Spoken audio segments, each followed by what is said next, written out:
देश और दुनिया की सबसे मशहूर कहानियाँ हिंदी में रोशनी के संग। चलिए शुरू करते हैं आज की कहानी। हमारे सभी श्रोताओं का एक बार फिर से तहे दिल से स्वागत है बातचीत एंड शॉर्ट स्टोरीज विद रोशनी के मंच से। दोस्तों, आज मैं आपके लिए लेकर आई हूँ अलेक्जेंडर पुश्किन द्वारा लिखी गई कहानी द स्नो स्टॉर्म, बर्फानी तूफान का हिंदी अनुवाद। तो चलिए शुरू करते हैं हमारी आज की मुलाकात। सन 1811 के अंत में उस अविस्मरणीय कालखंड में निनारदावा जागीर में गर्विलोविच आर रहता था। अपनी मेहमान नवाजी और खुश मिजाजी के लिए वह पूरे इलाके में मशहूर था। पड़ोसी हर क्षण उसके यहाँ खाने पीने के लिए उसकी पत्नी के साथ 5-5 कोपेक लगाकर ताश की बाजी खेलने के लिए आया करते। कुछ लोग तो सिर्फ इसलिए आते ताकि उसकी 17 वर्षीय सुंदर सुघड़ चंपई रंग वाली पुत्री मारिया गर्विलवोना को देख सकें। वह एक समृद्ध घराने की विवाह योग्य कन्या थी। अनेक लोग अपने लिए या अपने पुत्रों के लिए मन ही मन उसका चयन कर चुके थे। मारिया फ्रांसीसी उपन्यास पढ़ते हुए बड़ी हुई थी और इसलिए प्यार में डूबी हुई थी। उसका प्रेम पात्र था फौज का एक गरीब अफसर जो छुट्टियां बिताने अपने गांव आया हुआ था। जाहिर है कि उस नौजवान के दिल में भी बराबर की आग लगी थी और उसकी प्रियतमा के माता पिता ने एक दूसरे के प्रति उनके रुझान को देखते हुए अपनी बेटी को उसके बारे में सोचने तक से मना कर दिया था और अपने घर में उसका स्वागत सेवा मुक्त लेखा जोखा अधिकारी की भांति करते थे। हमारे प्रेमी एक दूसरे को पत्र लिखा करते थे और प्रतिदिन चीड़ के वन में या पुराने गिरजे के निकट एकांत में मिला करते। वहां वे एक दूसरे के प्रति शाश्वत प्रेम की कस्में खाते, भाग्य को दोष देते, तरह तरह की योजनाएं बनाते, खतो खिताब करते और बातें करते करते, जैसा कि स्वाभाविक है, इस निष्कर्ष पर पहुंचे, अगर हम एक दूसरे के बगैर जिंदा नहीं रह सकते और हमारे निष्ठुर माता पिता का इरादा हमारे सुख में बाधक है, तो उसकी अवहेलना क्यों न करें। जाहिर है कि ये खुशनुमा ख्याल पहले नौजवान के दिमाग में आया और मारिया की रोमांटिक कल्पना को वह भा गया। जाड़े का मौसम आया, उनके मिलने पर रोक लगाने, मगर इस कारण पत्र व्यवहार और अधिक सजीव हो गया। अपने हर पत्र में व्लादिमीर निकोलाएविच विनती करता कि वह उसकी हो जाए, चुपके से शादी कर ले, कुछ समय के लिए कहीं छिप जाए, फिर माता पिता के चरणों में गिरकर क्षमा मांग ले। जो जाहिर है प्रेमियों के इस दुस्साहस और उनके दुर्भाग्य को देखकर अंततः पिघल ही जाएंगे और यही कहेंगे, बच्चों आओ हमारे आगोश में आओ। मारिया बड़ी देर तक कोई निर्णय ना ले सकी। भाग जाने की कई योजनाओं को अस्वीकार कर दिया। आखिरकार वह मान ही गई। निश्चित दिन वह सिर दर्द का बहाना करके रात्रि का भोजन किए बगैर अपने कक्ष में चली जाएगी। उसकी परिचारिका सखी इस योजना में शामिल थी। वे दोनों पिछवाड़े से होकर उद्यान में जाएंगी, जहां उन्हें गाड़ी तैयार मिलेगी, जिसमें बैठकर वे निनारादवा से 5 मील दूर स्थित झादरीनो नामक गांव पहुंचेंगी, सीधे गिरजाघर। वहां व्लादिमीर उनका इंतजार कर रहा होगा। निर्णायक दिन की पूर्व रात्र को मारिया पूरी रात न सो सकी। वह जाने की तैयारी में लगी रही, अपने वस्त्रों को समेटती रही। अपनी एक भावुक सहेली को उसने एक लंबा पत्र लिखा, दूसरा पत्र लिखा माता पिता को। उसने अत्यंत भाव विह्वल होकर उनसे विदा ली। अपने दुस्साहस भरे कृत्य को दुर्दम्य इच्छा शक्ति का परिणाम बतलाते हुए उचित ठहराया और पत्र को ही लिखते हुए समाप्त किया कि उसके जीवन का सर्वाधिक सुखद क्षण वह होगा जब वह उनके पैरों पर गिरकर क्षमा मांग सकेगी। पत्रों को 2 धड़कते दिलों के निशान वाली तूला की मुहर से बंद करके पौ फटने से कुछ ही पूर्व उसने स्वयं को बिस्तर पर झोंक दिया और ऊँघने लगी। मगर प्रतिक्षण डरावने ख्याल उसे झकझोरते रहे।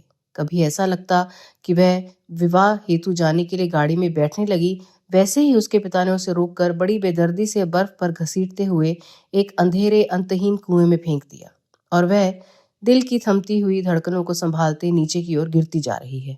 कभी उसे व्लादिमीर दिखाई देता, विवर्ण खून में लथपथ घास पर पड़ा हुआ, मरते हुए हृदय स्पर्शी आवाज में उससे शीघ्रता पूर्वक शादी करने के लिए प्रार्थना करता हुआ। इसी तरह के अनेक बेसिर पैर सपने उसे आते रहे। आखिरकार वह उठ गई। उसका मुख पीला पड़ गया था और सिर में सचमुच दर्द हो रहा था।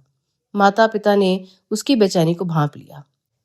उनकी प्यार भरी चिंता और लगातार इस तरह के प्रश्न कि तुम्हें क्या हो गया है मारिया, तुम बीमार तो नहीं हो, उसके दिल को चीरते गए।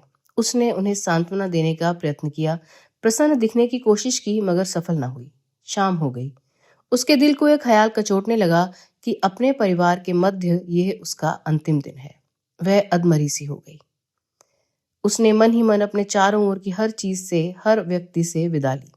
रात्रि भोजन परोसा गया। उसका दिल जोर जोर से धड़कने लगा।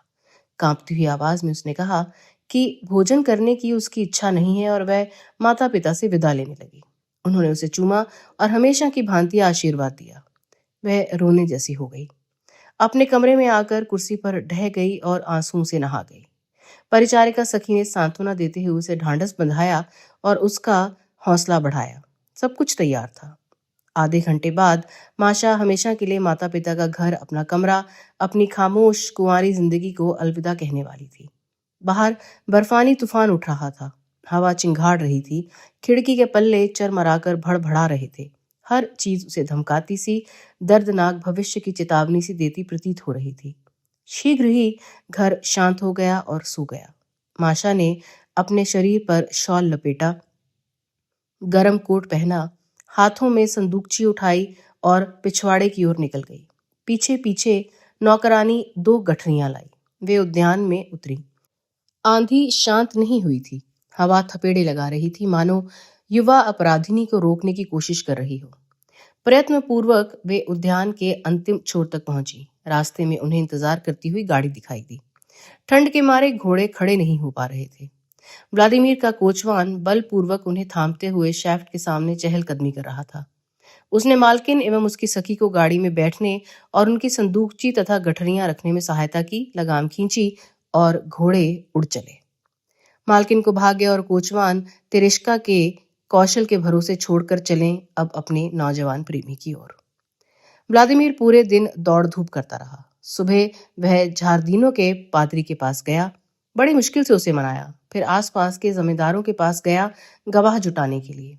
सर्वप्रथम वह गया 40 वर्षीय घुड़सवार दस्ते के ऑफिसर द्राविन के पास, जो बड़ी प्रसन्नता से तैयार हो गया।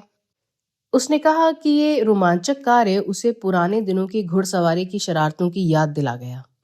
उसने व्लादिमीर से आग्रह किया कि दोपहर के भोजन के लिए उसके पास रुक जाए और विश्वास दिलाया कि अन्य 2 गवाहों को ढूंढने की जरूरत नहीं पड़ेगी।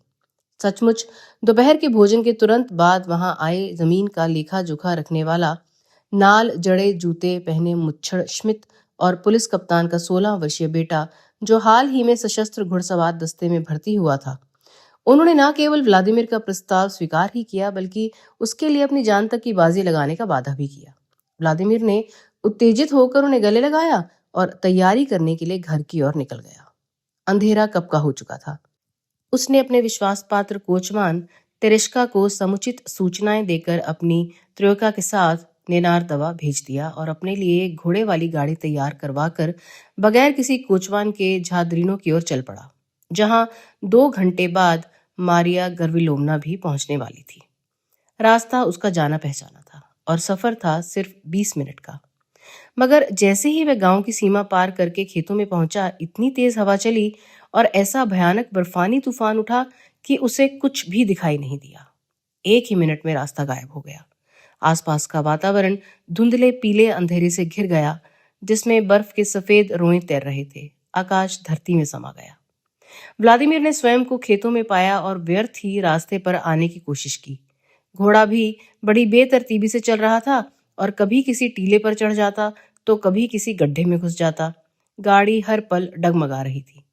व्लादिमीर सिर्फ यही कोशिश कर रहा था कि वह राह न भूले, मगर उसे ऐसा प्रतीत हुआ कि आधा घंटा बीत जाने पर भी वह झादरीनों के निकटवर्ती कुंज तक भी नहीं पहुंचा है। 10 मिनट और बीत गए। कुंज का अभी भी अता पता नहीं था। व्लादिमीर गहरी खाइयों वाले खेतों से होकर आ रहा था। तूफान थमने का नाम नहीं ले रहा था। आसमान साफ होने से कतरा रहा था। घोड़ा थकने लगा। हर पल कमर तक ऊंची बर्फ में चलने के बावजूद उसके शरीर से पसीने की धार बह रही थी। आखिरकार उसे विश्वास हो गया कि वह गलत राह पर जा रहा है। व्लादिमीर रुक गया, सोचने लगा, याद करने लगा, समझने लगा और उसे यकीन हो गया कि उसे बाईं ओर मुड़ना चाहिए। वह बाईं ओर मुड़ा। घोड़ा मुश्किल से कदम बढ़ा रहा था। उसे रास्ते पर निकले हुए 1 घंटे से ऊपर हो गया था। झादरीनों को निकट ही कहीं होना चाहिए था, मगर वह चलता रहा और मैदान था कि खत्म होने का नाम ही नहीं ले रहा था। सब ओर या तो टीले थे या खाइयां। गाड़ी हर पल डगमगा रही थी। हर बार वह उसे सीधा करता। समय बीतता जा रहा था। व्लादिमीर को बड़ी चिंता होने लगी। आखिरकार एक ओर कुछ काली सी चीज दिखाई दी। व्लादिमीर उस ओर मुड़ा। निकट आने पर उसे एक वृक्ष वाटिका दिखाई दी। धन्यवाद प्रभु, उसने सोचा, अब निकट ही है। वह वाटिका के निकट पहुंचा, इस आशा से कि शीघ्र ही उसे परिचित रास्ते पर मिल जाना चाहिए या फिर इस कुंज का चक्कर लगाते ही सामने झादरीनो नजर आना चाहिए। जल्दी ही वह रास्ते पर आ गया और शीत ऋतु के कारण नग्न हुए वृक्षों के अंधेरे झुरमुट में घुस गया। यहाँ हवा अपना तांडव करने में असमर्थ थी। रास्ता समतल था। घोड़े की हिम्मत बढ़ी और व्लादिमीर कुछ निश्चिंत हुआ, मगर वह चलता ही रहा, लेकिन झादरीनो कहीं नजर न आया। वाटिका का भी कहीं अंत नहीं था।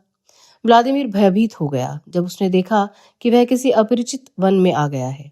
बदहवासी ने उसे दबोच लिया। उसने घोड़े पर चाबुक बरसाए। बेचारा बेजुबान जानवर दुल्की चाल से भागा, मगर फिर धीमा पड़ गया और 15 मिनट बाद ही व्लादिमीर की तमाम कोशिशों के बावजूद बड़ी मुश्किल से एक एक पैर आगे बढ़ा पा रहा था। धीरे धीरे पेड़ों का झुरमुट साफ होने लगा और व्लादिमीर जंगल से निकल आया। झादरीनों का कहीं अता पता नहीं था। शायद आधी रात हो चुकी थी।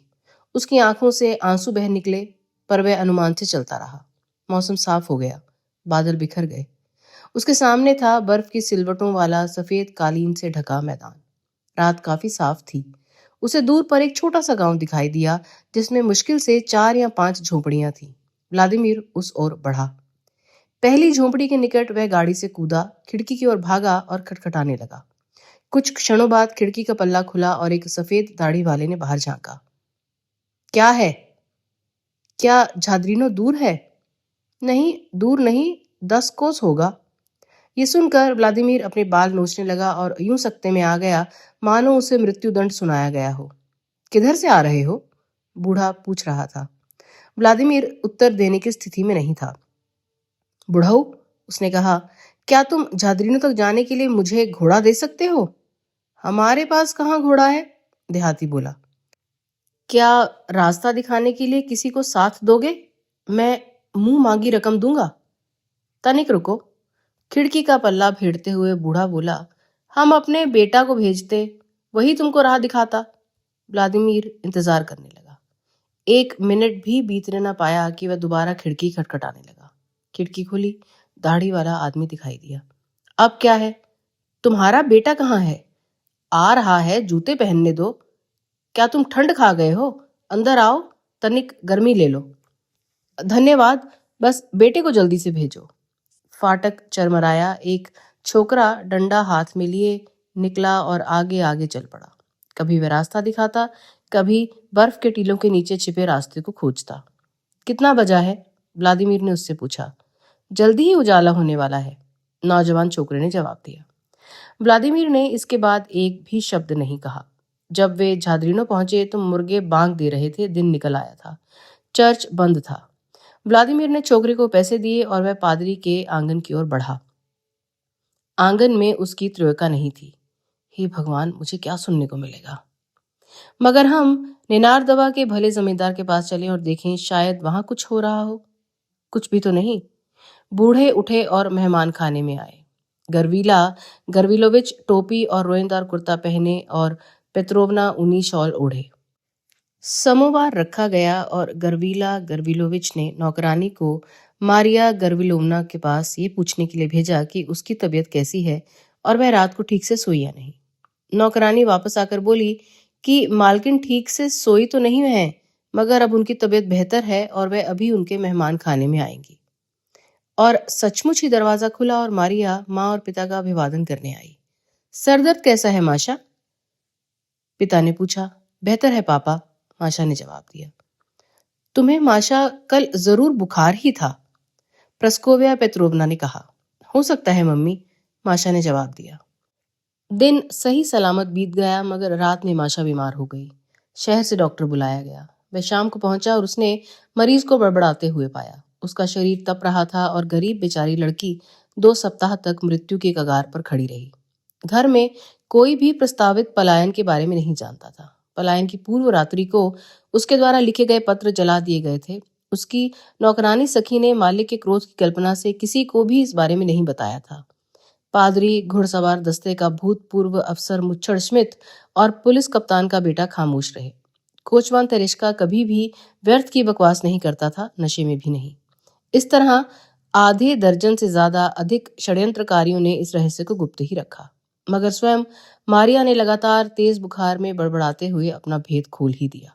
मगर उसके शब्द इतने असंबद्ध थे कि उसकी माँ, जो उसके बिस्तर से जरा भी नहीं हटी थी, केवल इतना समझ पाई कि उसकी बेटी व्लादिमीर से खतरनाक हद तक प्यार करती थी और शायद यही प्यार उसकी बीमारी की वजह था। उसने अपने पति से विचार विमर्श किया, कुछ पड़ोसियों की सलाह ली और आखिरकार सभी एक राय से इस निष्कर्ष पर पहुंचे कि शायद यही मारिया के भाग्य में है कि ईश्वर की बांधी हुई गांठ को खोला नहीं जा सकता, कि गरीबी अभिशाप तो नहीं है, कि रहना तो इंसान के साथ है, ना कि धन दौलत के साथ। और भी इसी तरह के अनेक विचार रखे गए। जब हम अपने कृत्य के समर्थन में कोई वजह प्रस्तुत नहीं कर सकते, तब ऐसी कहावतें सचमुच काफी लाभदायक होती हैं। इधर मालकिन के स्वास्थ्य में सुधार होने लगा। व्लादिमीर को गर्विला गर्विलोविच के घर में फिर कभी देखा नहीं गया। वह उस घर में होने वाले अत्यंत साधारण स्वागत से घबराया हुआ था।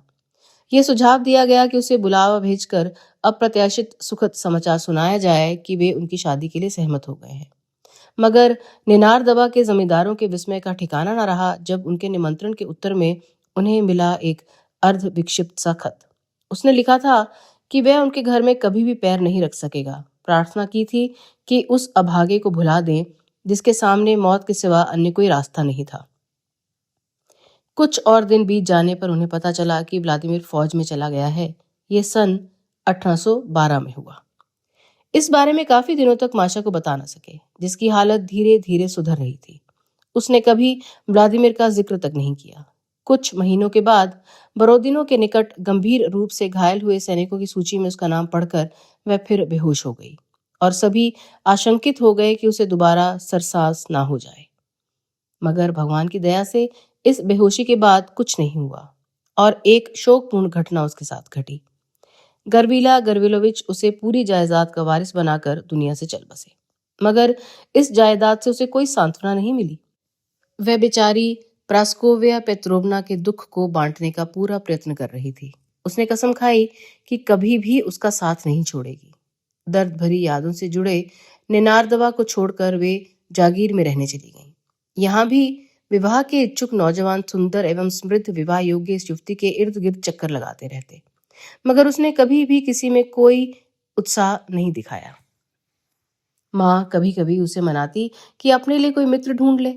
मारिया सिर हिलाती और ख्यालों में डूब जाती। व्लादिमीर अब था ही नहीं। फ्रांसीसी आक्रमण से पूर्व वह मॉस्को में मर गया था। माशा के लिए उसकी स्मृति बड़ी पवित्र थी। उसने वह हर चीज संभाल कर रखी थी जो उसकी यादों से जुड़ी थी। किताबें जो उसने कभी पढ़ी थी, उसके बनाए हुए चित्र, लेख एवं कविताएं जो उसने माशा के लिए लिखी थी। पड़ोसी उसकी दृढ़ता पर चकित थे और उत्सुकतावश राह देख रहे थे कि ऐसे नायक की जो उस कुंवारी की दयनीय पवित्रता पर विजय प्राप्त करेगा। इसी बीच युद्ध समाप्त हो गया विजयश्री के साथ। विदेशों से हमारी सैन्य टुकड़ियां वापस लौटने लगी। जनता उनका स्वागत करने भागी। संगीत की लहरों पर हेनरी IV की जय हो, वॉल्स की धुनें और जोकोंडा की धुनें थिरकने लगी। अफसर जो किशोरावस्था में ही मोर्चे पर चले गए थे, युद्ध के वातावरण से नौजवान बनकर सीने पर तमगे लगाए वापस लौटे। सिपाही अपने बोलचाल में प्रतिक्षण जर्मन एवं फ्रांसीसी शब्दों का प्रयोग करते चहक रहे थे। अविस्मरणीय था यह समय, उत्साह और यश से सरोबर। पितृभूमि शब्द से ही रूसी हृदय कितनी जोर से धड़कने लगता था। मिलन के अश्रु कितने मीठे थे। जनमानस के स्वाभिमान एवं सम्राट के प्रति प्रेम की भावनाएं कितनी एकता से घुल मिल गई थीं और उसके लिए ये कितना अभूतपूर्ण क्षण था। महिलाएं, रूसी महिलाएं अद्वितीय प्रतीत हो रही थीं। आमतौर से उनमें पाया जाने वाला रूखापन समाप्त हो चुका था। उनका छलकता हुआ उत्साह नैसर्गिक ही प्रतीत होता। जब विजयी योद्धाओं का स्वागत करते हुए वे चिल्लाती हुर्रे और हवा में उछालती टोपियां। कौन सा तत्कालीन अफसर ये स्वीकार ना करेगा कि एक बेहतरीन बेशकीमती उपहार के लिए वह रूसी महिला का आभारी है। इस जगमगाते समय में मारिया अपनी माँ के साथ उस इलाके में रहते हुए ये देख ना पाई कि दोनों राजधानियों में फौजी टुकड़ियों के लौटने का उत्सव कितने हर्षोल्लास से मनाया जा रहा है। मगर छोटे छोटे गांवों और तहसीलों में जनमानस का उत्साह कुछ अधिक ही था। इन स्थानों पर फौजी अफसर का आगमन उनके लिए एक उत्सव के समान था और उसकी तुलना में फ्रॉक कोट पहने पड़ोसी प्रेमी पर ध्यान नहीं दिया जाता था। हम पहले ही बता चुके हैं कि मारिया गर्विलोवना को उसके रूखे स्वभाव के बावजूद विवाह के इच्छुक युवक घेरे रहते थे। मगर उन सभी को पीछे हटना पड़ा जब उसके दुर्ग में घुड़सवार दस्ते का जख्मी अफसर ब्रूमरिन सीने पर जॉर्जियन तगमा लटकाए स्थानीय महिलाओं के शब्दों में अपने आकर्षक पीत वर्ण के साथ प्रविष्ट हुआ। उसकी उम्र लगभग 26 वर्ष थी। वह अपनी जागीर में, जो मारिया के पड़ोसी गांव में थी, अवकाश पर आया था। मारिया गर्विलोवना ने उसे विशेष सम्मान दिया। उसकी उपस्थिति में उसके खोएपन का स्थान सजीवता ले लेती। ये तो नहीं कह सकते कि वह उसके साथ छिछोरापन करती थी, मगर उसके व्यवहार को देखकर कभी यही कहता, मोहब्बत नहीं है तो फिर और क्या है। बूमरिन वास्तव में ही बड़ा प्यारा नौजवान था। वह ऐसी बुद्धिमत्ता का स्वामी था जो महिलाओं को पसंद आती हैं। शिष्ट व्यवहार तथा निरीक्षण क्षमता वाला, मिलनसार एवं हंसमुख और बनावटीपन से कोसों दूर था वह। मारिया के साथ उसका व्यवहार सीधा एवं सहज था, मगर उसके हर शब्द एवं कृति का पीछा करती उसकी नजरें। वह शांत एवं संकोची स्वभाव का था, मगर उसके बारे में ये अफवाह थी कि किसी समय वह बड़ा शरारती था और इस कारण वह मारिया की नजरों से गिरा नहीं, जो शरारतों को हंसते हंसते क्षमा कर दिया करती थी, क्योंकि ये बहादुरी एवं उत्साही स्वभाव की निशानी है। मगर सबसे ज्यादा नौजवान घुड़सवार दस्ते के अफसर की खामोशी उसकी उत्सुकता एवं कल्पना को उकसा जाती थी। वह इस बात को स्वीकार ना कर सकी कि वह उसे बेहद पसंद थी। वह भी शायद अपनी बुद्धि और अनुभव के कारण भांप गया था कि वह उसे औरों से अधिक महत्व देती है। फिर अब तक उसने उसके पैरों पर झुककर अपने प्रेम की बात क्यों नहीं कही थी? कौन सी चीज थी जो उसे रोक रही थी? सच्चे प्रेम से जुड़ी शालीनता, स्वाभिमान, या फिर चालाक स्त्री लंपट का छिछोरापन? ये उसके लिए पहेली थी। भली भांति सोचने पर वह इस निष्कर्ष पर पहुंची कि इसका एकमात्र कारण शालीनता ही थी और उसने नजाकत से तथा उस पर और अधिक ध्यान देने का निश्चय करके उसकी हिम्मत बढ़ाने की ठान ली। वह एक अप्रत्याशित उपसंहार की तैयारी कर रही थी और बड़ी से बेसब्री से उस घड़ी का इंतजार कर रही थी जब प्रेम की स्वीकारोक्ति प्राप्त होगी। एक स्त्री का हृदय, चाहे वह कितना भी बड़ा क्यों ना हो, कोई भी भेद बर्दाश्त नहीं कर सकता। उसके आक्रामक कार्यकलापों का मनचाहा परिणाम हुआ। कम से कम बूमरिन ऐसी सोच में पड़ गया और उसकी काली आंखें ऐसी भावना से मारिया पर ठहर ठहर जाती मानो निर्णायक क्षण आ ही पहुंचा हो।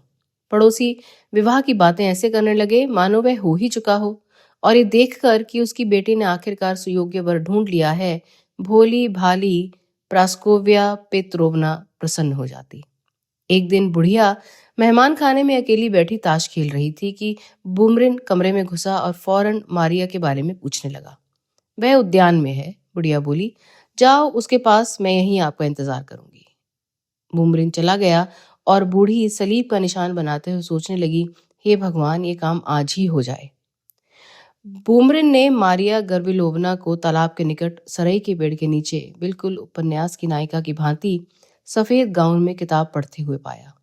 पहले कुछ प्रश्नों के बाद मारिया जानबूझकर खामोश हो गई, जिससे उन दिनों के बीच असमंजस की स्थिति इतनी तीव्र हो जाए कि उससे उबरने के लिए आकस्मिक एवं निर्णायक स्पष्टीकरण देना आवश्यक हो जाए। ऐसा ही हुआ। बूमरिन ने स्थिति के बोझिलपन को भांपते हुए कहा कि वह कई दिनों से अपने दिल की बात कहने के लिए मौका ढूंढ रहा था और उसने ध्यान से उसकी बात सुनने की प्रार्थना की। मारिया ने किताब बंद कर दी और सहमति से पलकें झपकाईं। मैं आपसे प्यार करता हूं, बूमरिन बोला। मैं आपसे बेहद प्यार करता हूँ। मारिया शर्म से लाल हो गई और उसने सर को नीचे झुका लिया। मैंने बड़ी असावधानी से काम लिया। मैं इस प्यारी आदत का गुलाम हो गया, आपको हर रोज देखने की और सुनने की आदत का गुलाम। मारिया को सेंट प्रो से पहले की खत की याद आई। अब भाग्य का मुकाबला करने के लिए बहुत देर हो चुकी है। आपकी याद, आपकी प्यारी अद्वितीय छवि अब मेरे मन में पीड़ा एवं आनंद का स्रोत रहेगी। मगर मुझे एक अप्रिय कर्तव्य निभाना है और मेरे और आपके बीच एक अभेद्य दीवार खड़ी करनी है। वह तो हमेशा ही थी। मारिया गर्वी लबना बोली, मैं कभी भी आपकी पत्नी नहीं बन सकती थी। जानता हूँ, उसने हौले से कहा। जानता हूं कि आपने कभी प्यार किया था, मगर उसकी मृत्यु और 3 साल का शोक, भली प्यारी मारिया, मुझे अंतिम दिला से वंचित न कीजिए। ये ख्याल कि आप मेरा सौभाग्य बनने को राजी हो जाती हैं, अगर चुप रहिए, भगवान के लिए कुछ और ना बोलिए। आप मुझे यातना दे रही हैं। मैं जानता हूं, मैं महसूस कर रहा हूं कि आप मेरी हो जाती, मगर मैं बड़ा अभागा हूं। मेरी शादी हो चुकी है। मारिया ने आश्चर्य से उसकी ओर देखा। मैं शादीशुदा हूँ, वह कहता रहा। मेरी शादी हुए 3 साल से ऊपर हो चुके हैं और मैं नहीं जानता कि मेरी पत्नी कौन है, वह कहाँ है और क्या मैं उससे कभी मिल सकूंगा। ये आप क्या कह रहे हैं? मारिया चीखी। कितनी अजीब बात है। कहते रहिए, मैं अपनी बात बाद में कहूंगी, मगर भगवान के लिए बोलते रहिए। सन 1812 के आरंभ में उसने कहा, मैं विल्ना की ओर जा रहा था, जहां हमारी सैनिक टुकड़ी थी। एक दिन डाक चौकी पर देर रात से पहुंचते ही मैंने शीघ्रता से घोड़े देने की आज्ञा दी कि तभी भयानक बर्फानी तूफान उठा। डाक चौकी का चौकीदार और कोचवान मुझे इंतजार करने की सलाह देते रहे। मैंने उनकी बात मान ली, मगर एक अजीब सी बेचैनी ने मुझे दबोच लिया। ऐसा लगा मानो कोई मुझे धक्का दे रहा था। तूफान था कि कम होने का नाम ही नहीं ले रहा था। मैं सब्र न कर सका। दोबारा घोड़े जोतने की आज्ञा देकर उसी तूफान में निकल पड़ा। कोचवान ने नदी के किनारे किनारे जाने का निर्णय किया, जिससे हमारा रास्ता 3 मील कम हो जाता। किनारे बर्फ से ढके पड़े थे। कोचवान उस स्थान से आगे बढ़ गया जहां से मुख्य मार्ग पर मुड़ना था, और इस तरह हम एक अनजान प्रदेश में आ गए। तूफान थम नहीं रहा था। मैंने एक स्थान पर रोशनी देखी और गाड़ी को वहां ले जाने की आज्ञा दी। हम किसी गांव में आ गए थे। गांव के गिरजे में रोशनी चल रही थी। गिरजाघर खुला था। अहाते में कुछ गाड़ियां खड़ी थी। ड्योढ़ी में लोग चल रहे थे। यहाँ यहाँ आओ, कुछ आवाजें चिल्लाई। मैंने कोचवान को नजदीक चलने की आज्ञा दी। आओ, तुम कहाँ रह गए थे? कोई मुझसे बोला, दुल्हन बेहोश पड़ी है। पादरी को नहीं मालूम कि क्या करना है। हम वापस जाने ही वाले थे। मैं चुपचाप गाड़ी से कूदा और गिरजे के अंदर गया, जहाँ केवल 2 या 3 मोमबत्तियां ही जल रही थी। गिरजाघर के अंधेरे कोने में एक लड़की बेंच पर बैठी थी, दूसरी उसकी कनपटियां सहला रही थी। भगवान का शुक्र है, मैं बोली। बड़ी मुश्किल से आप आए। आपने तो मालकिन को मार ही डाला था। बूढ़ा पादरी मेरे पास आकर पूछने लगा, शुरू करने की इजाजत है? शुरू करो, शुरू करो मेहरबान। मैंने अनमने भाव से जवाब दिया। लड़की को उठाया गया। वह मुझे ठीक ठाक ही लगी, अबूझ, अक्षम्य, चंचलता। मैं उसके निकट बेदी के सामने खड़ा हो गया। पादरी शीघ्रता से काम कर रहा था। 3 आदमी और एक नौकरानी दुल्हन को संभाले हुए थे और सिर्फ उसी की ओर ध्यान दे रहे थे। हमारा विवाह संपन्न हुआ। चुंबन लो, हमसे कहा गया। मेरी पत्नी ने मेरी ओर अपना पीला मुख घुमाया। मैं उसका चुंबन लेना चाहता था। वह चीखी, ओ ये वह नहीं है, ये वह नहीं है, और वह बेहोश हो गई। गवाहों ने भयभीत नजरों से मेरी ओर देखा। मैं मुड़ा और बगैर किसी बाधा के गिरजे से बाहर निकल गया। गाड़ी में कूदा और चिल्लाया, चलो। हे भगवान, मारिया चीखी। और आपको मालूम भी नहीं कि आपकी बेचारी पत्नी के साथ आगे क्या हुआ? नहीं जानता, वह बोला। नहीं जानता कि उस गांव का क्या नाम है जहां मेरी शादी हुई थी। यह भी याद नहीं कि मैं किस डाक चौकी से गया था। उस समय मैंने अपने इस नीच पापी कृत्य को जरा भी महत्व नहीं दिया और चर्च से निकलने पर सो गया। सिर्फ अगली सुबह तीसरी डाक चौकी पर ही मेरी आंख खुली। नौकर जो मेरे साथ था युद्ध में मारा गया, इसलिए अब मुझे कोई उम्मीद ही नहीं कि उसे पाने की, जिसके साथ मैंने इतना निर्मम मजाक किया था और जिसका बदला मुझसे इतनी क्रूरता से लिया गया है। हे भगवान, हे भगवान, मारिया ने उसका हाथ पकड़ कर कहा। तो वह तुम थे और तुमने मुझे पहचाना तक नहीं? मुमरिन का चेहरा पीला पड़ गया और वह उसके पैरों पर गिर पड़ा। दोस्तों, ये रोमांचक कहानी आपको कैसी लगी हमें कमेंट्स में ज़रूर बताइएगा। मैं हूँ आपकी दोस्त रोशनी और इस तरह आपके लिए ऐसी और भी कहानियाँ लेकर आती रहूँगी। आप हमसे जुड़े रहिए, हमारे चैनल को सब्सक्राइब करना ना भूलिए।